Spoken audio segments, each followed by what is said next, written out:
Assalamualaikum warahmatullahi wabarakatuh. Teman-teman sekalian, jumpa lagi dengan kami di channel Update Pendidikan. Update informasi seputar dunia pendidikan dan informasi penting lainnya. Teman-teman sekalian, bagi yang baru menemukan channel ini, silahkan teman-teman untuk subscribe ya, untuk mendapatkan informasi-informasi penting seputar dunia pendidikan dan informasi lainnya. Nah teman-teman sekalian, kali ini kami akan berbagi untuk teman-teman, terutama bagi teman-teman yang sedang mengikuti PPG dalam jabatan kategori 2. Kali ini kami akan berbagi bagaimana teman-teman menyelesaikan LK 2.1 tentang eksplorasi alternatif solusi ya. Ini adalah bagian dari tahapan pelaksanaan PPG yang kedua. Yang pertama tentunya pendalaman materi, teman-teman menyelesaikan LK sampai dengan LK 1.4 masalah terpilih yang akan diselesaikan. Kemudian teman-teman di tahapan PPG yang kedua ini teman-teman masuk ke desain pembelajaran inovatif ya. Nah, di LK 2.1 tentang eksplorasi alternatif solusi, tugas utama teman-teman peserta PPG adalah melakukan kajian literatur ya, dan melakukan wawancara baik dengan guru, kepala sekolah, pengawas, teman sejawat dan juga pakar untuk menemukan eksplorasi alternatif solusi dari masalah yang diangkat dan akar penyebab masalah. Dari sini teman-teman dapat kita lihat bahwa untuk LK 2.1 kolom pertama dan kedua ya, kita abaikan kolom nomor, kita sebut ini kolom 1, kolom 2.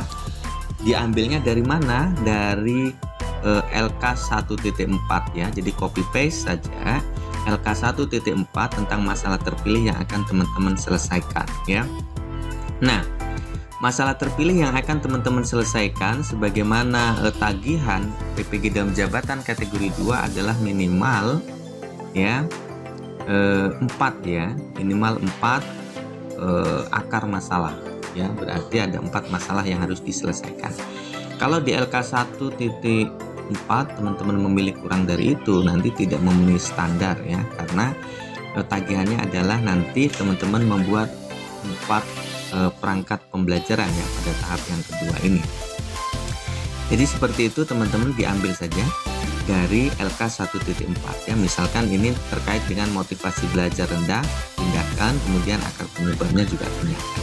Nah berikutnya tentang eksplorasi alternatif solusi ini, yang harus teman-teman lakukan adalah melakukan kajian literatur dan wawancara untuk mengeksplorasi alternatif solusi sesuai masalah dan akar penyebabnya. Bagaimana teman-teman melakukan kajian literatur ya, dan juga melakukan wawancara itu seperti teman-teman ketika mengerjakan LK 1.2 ya. Dan saya sudah posting di video sebelumnya bagaimana melakukan kajian literatur dan wawancara, nanti teman-teman bisa lihat di deskripsi video ini. Nah kemudian yang berikutnya pada analisis alternatif solusi, teman-teman melakukan analisis kekuatan dan kelemahan masing-masing ya dari alternatif solusi yang diperoleh di kolom ketiga ini. Teman-teman jabarkan analisis baik kekuatan maupun kelemahannya. Oke, kita contohkan teman-teman untuk LK 2.1 ini contohnya ya teman-teman. Tadi masalah yang pertama tentang motivasi belajar rendah, kemudian akar penyebabnya karena guru monoton dan kurang memanfaatkan media pembelajaran. Teman-teman cari kajian literaturnya. Ini salah satu contoh saya peroleh. Di kajian literatur ini tergantung LPTK teman-teman, ada yang kajian literaturnya itu minimal 2 dan seterusnya ya, diikuti sesuai dengan instruksi dosen. Ini saya contohkan diperoleh dari TEDI 2020 bahwa untuk meningkatkan motivasi belajar peserta didik dapat dilakukan dengan cara pertama, memaksimalkan fasilitas pembelajaran, 2 memilih metode bervariasi, 3 memanfaatkan media pembelajaran. Lebih baik teman-teman akan lebih baik lagi jika dicantumkan link jurnalnya ya.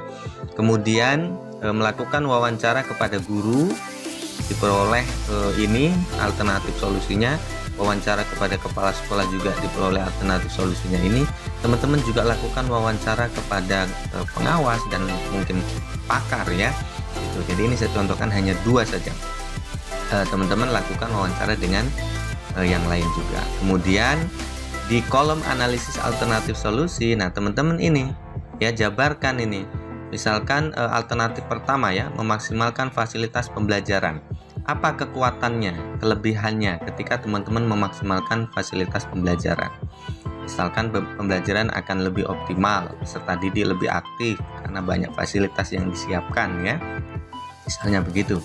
Kelemahannya, fasilitas sekolah belum lengkap, berarti harus menyiapkan. Kalau sudah menyiapkan berarti butuh biaya lebih tinggi, misalnya itu.